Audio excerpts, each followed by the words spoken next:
Hi friends, నేను మీ Shivaram and welcome back.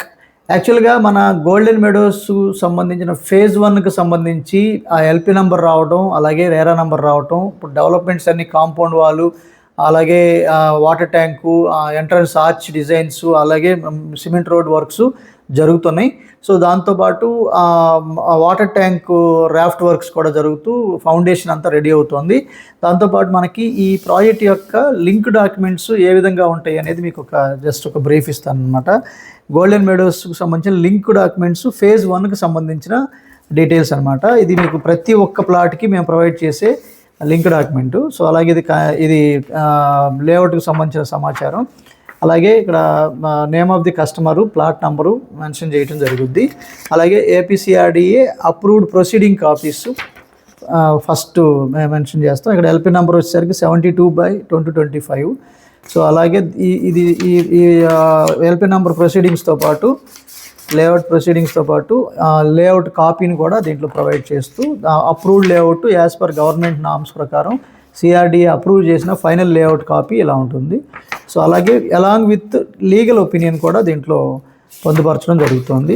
మన జనరల్గా ఏంటంటే లీగల్ ఒపీనియన్లో లాయర్ ఫైండింగ్స్ అన్నింటినీ స్టేట్మెంట్ ఆఫ్ డాక్యుమెంట్స్ని ఎలా ఫైల్ చేసుకున్నారో అదే ఆర్డర్లో ఈ స్టేట్మెంట్ ఆఫ్ డాక్యుమెంట్స్ అని ఎలా ఇచ్చారో అదే ఫార్మాట్లో ఇక్కడ లింక్ డాక్యుమెంట్స్ అన్నీ ఫైల్ చేసుకుంటూ ల్యాండ్ కన్వర్షన్ ఈ టోటల్ ఎంటైర్ 7.6 ఏకర్స్కి సంబంధించిన కంప్లీట్ ల్యాండ్ కన్వర్షన్ రిసిట్స్తో పాటు అప్రూవల్ కాపీస్, అలాగే కంబైన్డ్ స్కెచ్, ఆ తర్వాత సర్వే నంబరు, ల్యాండ్ రిపోర్టు, అలాగే అడంగల్ కాపీ, ఆ తర్వాత ట్యాక్సెస్ రిసిప్ట్స్ సంబంధించిన అన్ని డాక్యుమెంట్స్ పొందుపరచడం జరిగింది. ఇది మీకు సర్వే నంబర్స్ యొక్క ఇది ధరణి పోర్టల్ భువన్ పోర్టల్లో ఉన్న ల్యాండ్ స్కెచ్ కూడా ఇవ్వడం జరిగింది. అలాగే ల్యాండ్ కన్వర్షన్ తర్వాత ట్యాక్సెస్, మదర్ లింక్ అనమాట.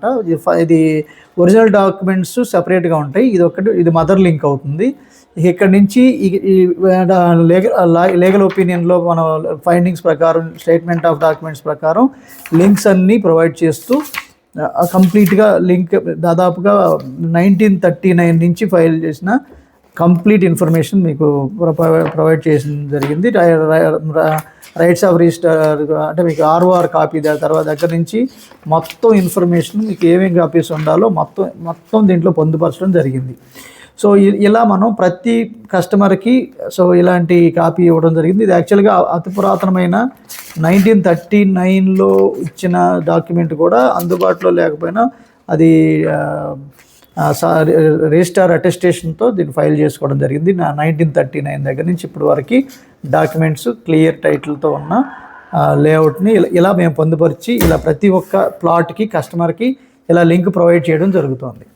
సో అలాగే మనం ఎక్కడ లేఅవుట్ వేసినా కూడా మన as per 5 point checklist basis ప్రకారం అంటే అప్రోచ్ రోడ్సు, తర్వాత డ్రింకింగ్ వాటరు, తర్వాత electrical facility, live electrical facility, తర్వాత ఇవన్నీ పెట్టి ఎక్కడో 50 కిలోమీటర్లు 100 కిలోమీటర్ల దూరంలో లేఅవుట్ లేకుండా అలా చేసి మొత్తం గేటుకు తాళం వేస్తే పిచ్చి మొక్కలు పెరిగిపోయి అనాథరైజ్డ్గా ఉండి మనం తిరిగి రీసేల్ చేసుకోలేని పరిస్థితిలోకి వెళ్ళిపోతుంది. కాబట్టి మనం ఏదైతే ఈ లేఅవుట్లు చేస్తున్నామో అది గేటెడ్ కమ్యూనిటీ హౌసింగ్ ఇస్తున్నాం కాబట్టి మనకి ఎగ్జిస్టింగ్ హౌసెస్కి దగ్గరలో ఉంటూ కోర్ క్యాపిటల్కి జస్ట్ అండర్ 7 కిలోమీటర్స్ డిస్టెన్స్లో ఉన్న 43 ఎకరాల 60 సెంట్లు 43 ఎకరాల 60 సెంట్లు అంటే దగ్గరగా 43.5 ఎకరాల ఎక్స్టెంట్తో మనం గేటెడ్ కమ్యూనిటీ హౌసింగ్ ప్రాజెక్ట్ చేస్తున్నాం. అందులో ఈ ఫేజ్ 1కి ఈ లింక్ డాక్యుమెంట్కి సంబంధించిన ఇన్ఫర్మేషను, ఫేజ్ 2, ఫేజ్ 3 అలాగే ఫేజ్ 4 మొత్తం 43.5 నుంచి 50 ఎకరాలు అవ్వడానికి అవకాశం కూడా ఉంది. ఇంకా ఫర్దర్గా ఎక్స్పాన్షన్లు కొంటున్నాం కూడా. అయితే నేను బలంగా నమ్మిన సిద్ధాంతం ఏంటంటే ఎప్పుడైతే మనం ఇన్వెస్ట్ చేస్తున్నామో ఇన్వెస్ట్ చేయబోయే ముందే రీసేల్ వాల్యూ ఉన్న ప్రాపర్టీస్లో ఇన్వెస్ట్ చేస్తే దానికి అసెట్ వాల్యూ ఉన్నట్లు లెక్క. అంటే దానికి డైరెక్ట్గా ఆస్తి అని అంటాం, లేదంటే ఎన్పిఏ నాన్ పర్ఫార్మింగ్ అసెట్ అంటాం. ఆస్తి పేపర్ రూపంలో ఉంటుంది కానీ మనం అమ్మాలనుకున్నప్పుడు అమ్మలేకపోతే అది ఆస్తి కాదు. కాబట్టి ఇలాంటి ఈ 5 పాయింట్ చెక్ లిస్ట్లో భాగంగా ఈ అప్రోచ్ రోడ్సు, అలాగే డ్రింకింగ్ వాటరు, ఎలక్ట్రికల్ ఫెసిలిటీతో పాటు ఇది లివబుల్ కండిషన్ అంటే హౌసింగ్ జోన్లో ఉండడం వల్ల 5వ పాయింట్ ఆటోమేటిక్గా వర్తిస్తుంది, అదే resale value. So resale value ఉంటే అది ఆటోమేటిక్గా అది ఆస్తి అవుతుంది. సో ఇలా మనం హై ఫీజిబుల్ లొకేషన్స్లో ఐడెంటిఫై చేయటం, తర్వాత రీసేల్ వాల్యూ ఉన్న ప్రాపర్టీస్లో ఎస్టిమేట్ చేసి మనం లొకేషన్స్ని ఐడెంటిఫై చేయటం, తర్వాత 5 పాయింట్ చెక్ లిస్ట్ మ్యాచ్ చేసి కొనడం, తర్వాత ట్రూ వాల్యూలో ఇన్వెస్ట్ చేసి అప్రిషియేటెడ్ వాల్యూలో మనం తిరిగి అమ్మేసుకోగలగడం, అలాగే బై జోన్లో కొని సెల్ జోన్లో రీసేల్ చేసుకోవడం. సో ఇలా మనం ఒక స్పెసిఫిక్ టర్మ్స్ అండ్ కండిషన్స్ని దృష్టిలో పెట్టుకుని as per these checklist ప్రకారం మనం ప్రాపర్టీస్ని ఐడెంటిఫై చేసుకుని మనం పబ్లిక్కి రికమెండ్ చేయడం, మళ్ళీ వాళ్ళు కూడా మళ్ళీ ఆ ప్లేసెస్ నుంచి మళ్ళీ ఇంకో ప్లేసెస్కి అలా కంటిన్యూస్గా ఈ wealth in terms of square yards రూపంలో అక్యుములేట్ చేసుకుంటూ కంటిన్యూస్గా సంపదని పెంపొందించుకుంటూ వెళ్ళి ఒక 15-20 crores దాటిన తర్వాత more than 5 lakhs rupees rentals వచ్చేలాంటి కమర్షియల్ బిల్డింగ్స్ని అక్వైర్ చేయగలిగితే అది పర్మనెంట్ ప్యాసివ్ ఇన్కమ్గా ఎస్టాబ్లిష్ అవుతుంది. అలా ఒక ఇన్కమ్ని రీప్లేస్ చేస్తే ఒక పర్మనెంట్ ప్యాసివ్ ఇన్కమ్ ఎస్టాబ్లిష్ అవుతుంది.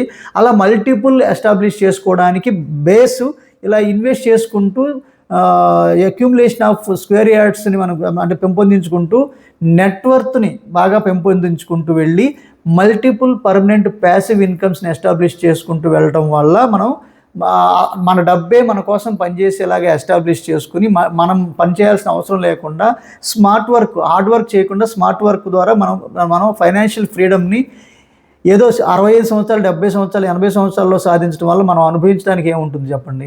సో మనతో పాటు మనం ఎర్లీ రిటైర్మెంట్ అంటే 40-45 సంవత్సరాలు, మ్యాక్సిమం 50 సంవత్సరాల లోపు రిటైర్ అయితే కనీసం మనకి మన పిల్లలకి భావితరాల వాళ్ళకి అద్భుతమైన లైఫ్ స్టైల్స్ని ఇవ్వగలిగే అద్భుతమైన అవకాశాన్ని మనం అందిపుచ్చుకోగలగడం ఒక గొప్ప వరంగా భావించవచ్చు. సో నేనేమంటున్నానంటే మన డిసిప్లైన్డ్ వెల్త్ క్రియేషన్ ప్లాన్లో భాగంగా మనం ఏదైతే రీసెర్చ్ చేసి వాల్యూ బేస్డ్ ఇన్వెస్ట్మెంట్స్ చేస్తున్నామో అంటే మనం వాల్యూ ఇన్వెస్టర్స్గా మారుతున్నాం. సో అప్పుడు ఏమవుతుందంటే ఆటోమేటిక్గా మన ఎర్లీ ఫైనాన్షియల్ ఫ్రీడమ్ని ఎస్టాబ్లిష్ చేసుకోగలుగుతున్నాం.